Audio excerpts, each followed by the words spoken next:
Hello friends, આજે આપણે લીંબુનો પાવડર કેવી રીતે બનાવવો તે હું તમને બતાવીશ. તો ઉનાળામાં લીંબુ બહુ જ મોંઘા મળતા હોય છે. તો અત્યારે લીંબુ એકદમ સરસ અને રસાવાળા અને સસ્તા હોય છે.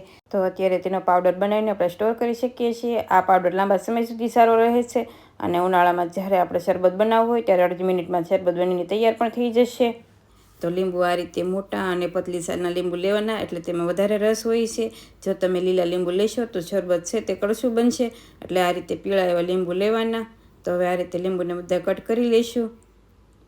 અને આ પ્રીમિક્સ બનાવવું સાવ સરળ છે. જો નાના બાળકો બનાવશે તો પણ બનીને તૈયાર થઈ જશે, એટલું સરળ છે. હવે આ રીતે લીંબુનો રસ કાઢી લઈએ. જો આ રીતે તમારી પાસે મશીન ના હોય તો તમે લીંબુનો રસ કાઢી ગરણીથી ગળી લેજો, એટલે બિયા છે તે અલગ થઈ જશે. હવે એક આ રીતે મોટી પ્લેટ લઈ તેમાં આપણે લીંબુનો રસ એડ કરીશું. સાથે 4 વાટકી ખાંડ એડ કરીશું.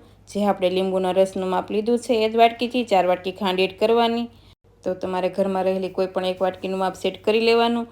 1 વાટકી લીંબુનો રસ તો 4 વાટકી ખાંડ એડ કરીશું. જો તમારે ખાંડ ન એડ કરવી હોય તો તમે સાકર પણ એડ કરી શકો છો. અને તમને લાગે કે ખાંડ વધારે છે, પણ ના, ખાંડ વધારે નથી, લીંબુની ખટાશ વધારે હોય એટલે તેના માટે મેં આ રીતે ખાંડ એડ કરી છે. આ પરફેક્ટ માપ છે. હવે સારી રીતે મિક્સ કરી પ્લેટમાં આ રીતે આપણે ફેલાવી દઈશું. અને પહેલાં 2 દિવસ માટે આપણે પંખા નીચે રાખીશું. 2 દિવસ થાય એટલે તેમાં આ રીતે ચેક કરી લેવાનું.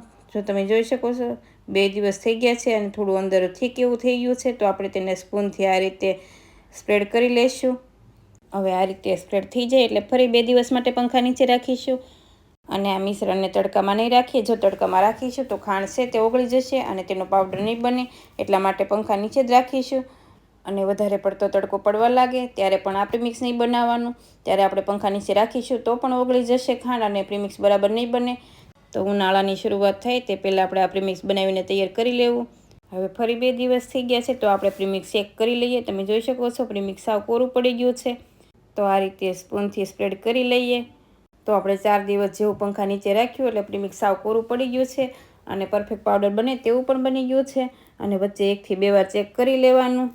અને આ પ્રીમિક્સ સાવ કોરું પડી જાય ત્યારે તેનો આપણે પાવડર બનાવીશું. જો તમે બનાવો અને થોડું તમને ભીના જેવું લાગે તો 1 દિવસ માટે પંખા નીચે રહેવા દેવાનું. તો આ રીતે સાવ ડ્રાય થઈ ગયું છે. આ પ્રીમિક્સ આ રીતે સાવ ડ્રાય થઈ જવું જોઈએ. તો હવે તેનો પાવડર કરી લઈએ. તો મિક્સર જાર લઈ જેટલું જમાય તેટલું આપણે પ્રીમિક્સ એડ કરીશું. બીજું પ્રીમિક્સ વધે તે આપણે ફરી બ્લેન્ડ કરીશું. આમાં તમારે એક જ વસ્તુનું ધ્યાન રાખવાનું છે, ભીનો હાથ કે ભીની સ્પૂન ન અડવી જોઈએ. તો ફ્રીજ વગર પણ તમે આખું વરસ સ્ટોર કરી શકો છો. તો એકદમ સરસ ખાંડ અને લીંબુનો પાવડર બનીને પણ તૈયાર છે. તેને એક બાઉલમાં એડ કરીશું. આ રીતે બીજું વધેલું પ્રીમિક્સ છે તેને પણ આપણે બ્લેન્ડ કરી લઈશું. જો તમે આ રીતે એકવાર પ્રીમિક્સ બનાવી નાખ્યું તો ઘરમાં કોઈ પણ મહેમાન આવી ગયા હોય તો તમે ખૂબ જ ઝડપથી આ શરબત બનાવીને તૈયાર કરી શકો છો. અને જો નાના બાળકોને પીવું હોય તો પણ તેની જાતે બનાવીને તે પી શકે છે. હવે આપણે તેમાં 1 સ્પૂન સિંધવ મીઠું એડ કરીશું. સિંધવ મીઠું મેં એટલા માટે એડ કર્યું છે કે તમારે વ્રત કે ઉપવાસમાં લીંબુ શરબત પીવું હોય તો પણ પી શકાય. હવે સારી રીતે મિક્સ કરી આપણે તેનું શરબત બનાવીશું.